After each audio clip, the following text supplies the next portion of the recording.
Day 2, hiking out of the campsite, back on the trail, and beautiful.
Everybody I've been passing going the other direction is like, can't believe you're hiking in short sleeves, it's so cold. And it's true. I was so cold last night. Oh my gosh, it was ridiculous. I didn't sleep. It was so cold. But I get hot when I hike, so, you know. Yep, short sleeves. I think that I am headed toward, what does this say? Hightower Gap. This direction.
Horse Gap.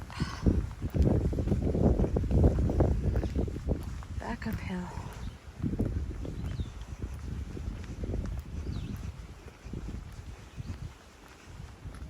I got this going on and that going on. So this is Heather, and this is Judy. Judy and Jacob and Max, right? Yeah. I remembered. And Heather's car is hanging off the cliff. So Small cliff. we're walking down to help her. And I'll talk to you later. Bye.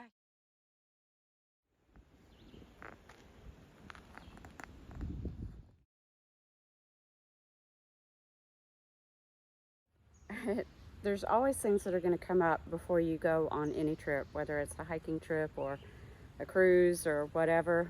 In my case, I was frantically searching for my hiking hat, and I couldn't find it anywhere. Where's my white collarless shirt from Fred Siegel? It's this one.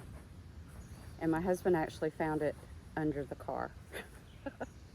I like it because you can fold it up really small, and it's vented on the sides.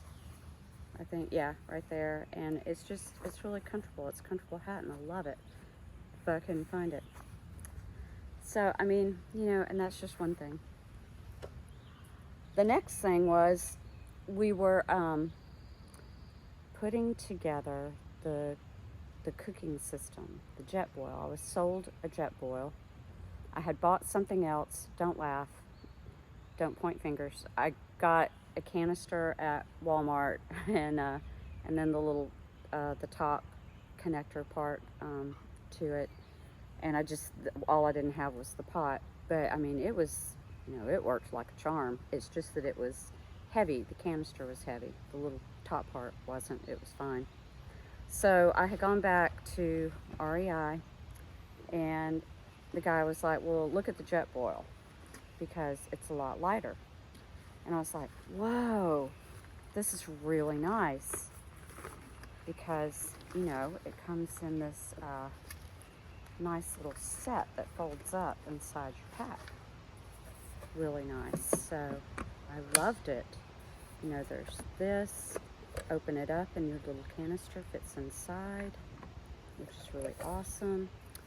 And then it's got the burner and the stand on the inside. So the night before I was getting ready to leave, I was like, oh, you know what?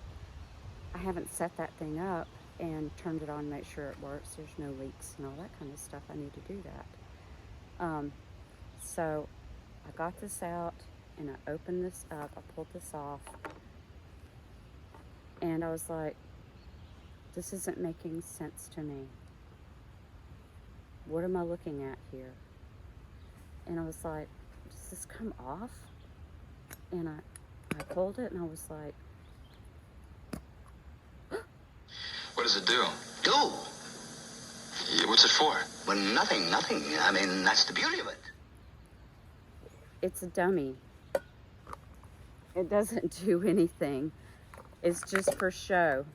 And I'm like, you know, the dude could have told me I needed to buy a canister. I thought it came with one. I thought, how awesome is that? It comes with a canister. No, it doesn't come with a canister. You have to buy it.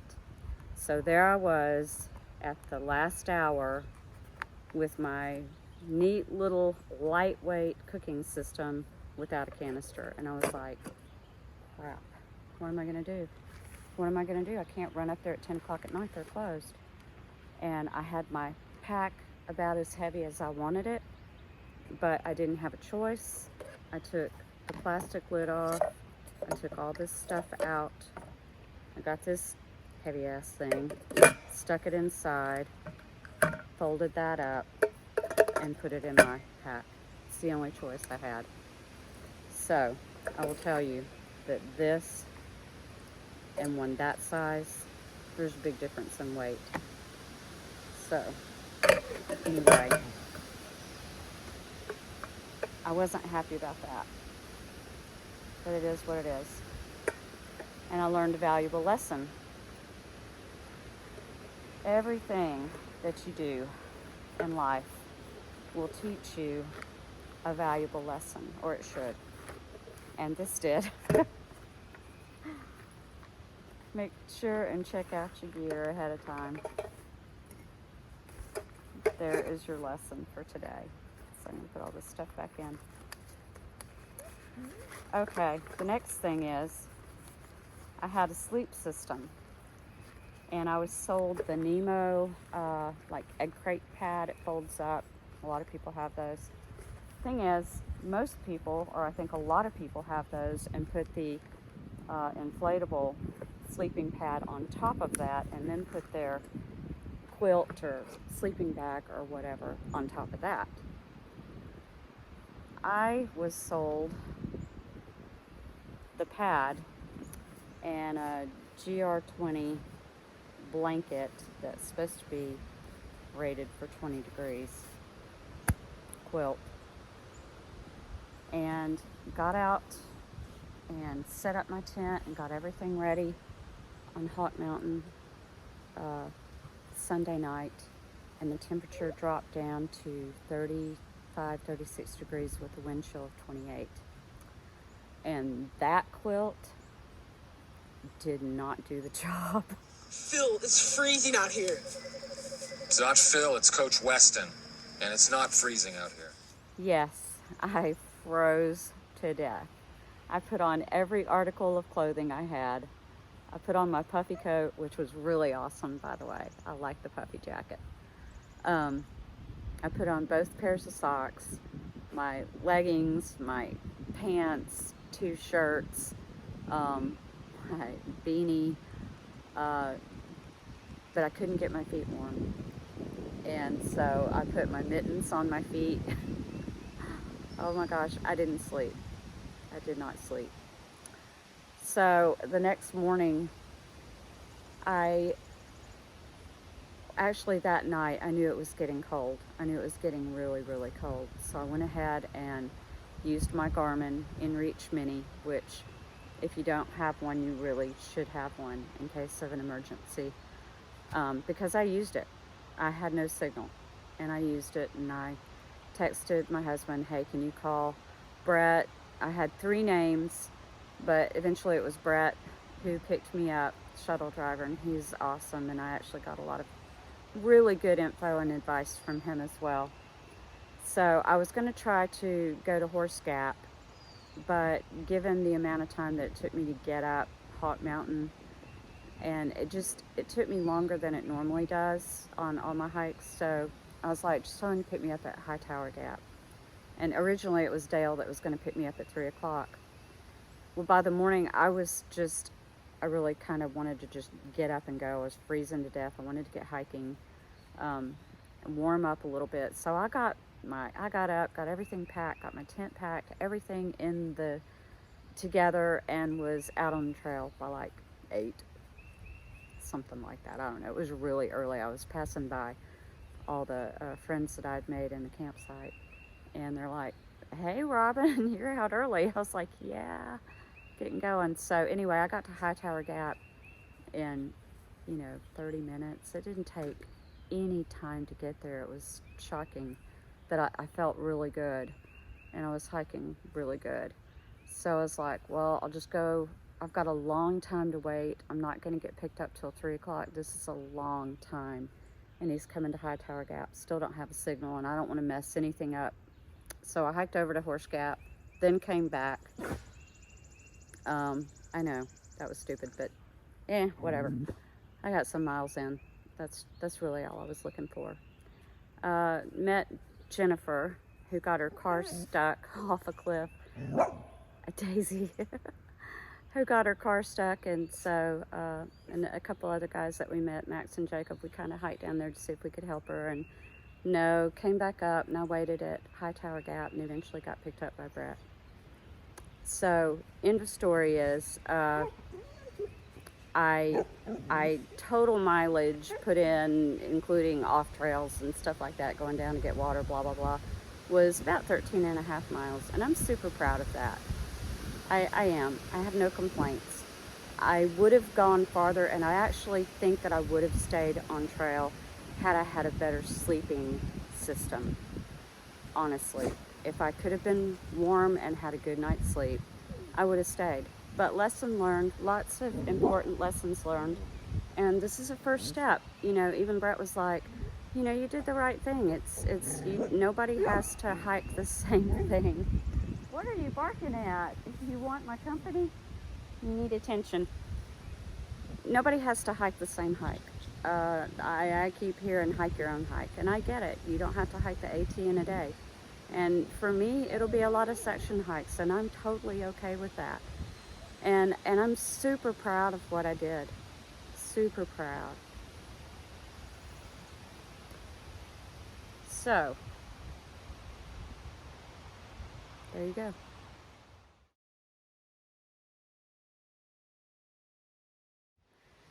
And if any of you guys don't know my story, I know a lot of people subscribed. Thanks. I'm glad you tuned in. The videos, are for family and friends to just kind of follow along and see what kind of mischief I can get into.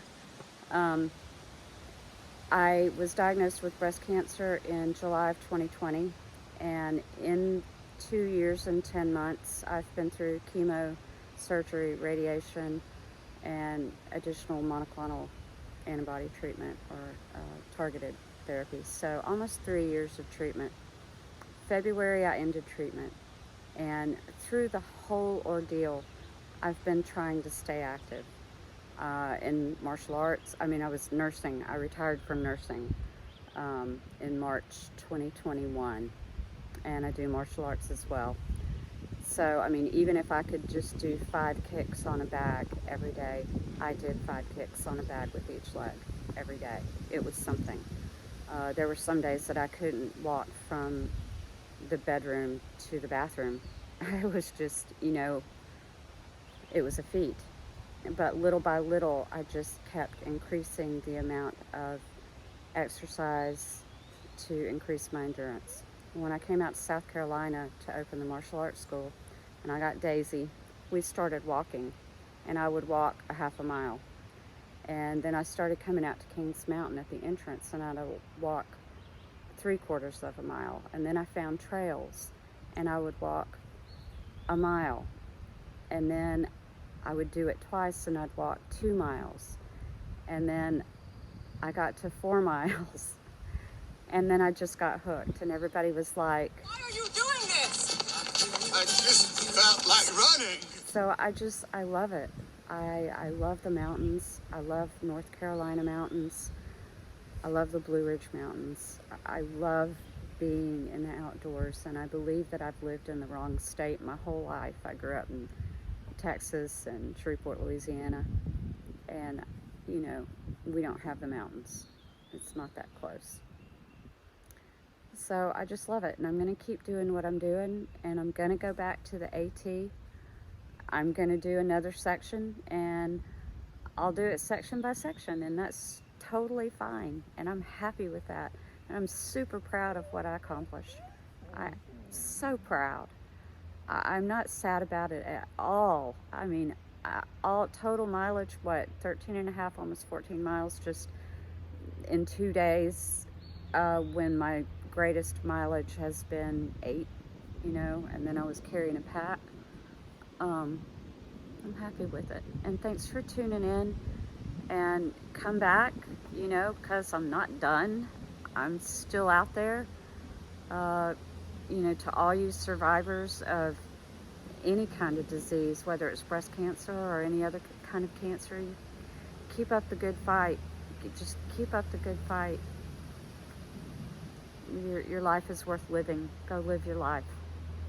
Bye, guys.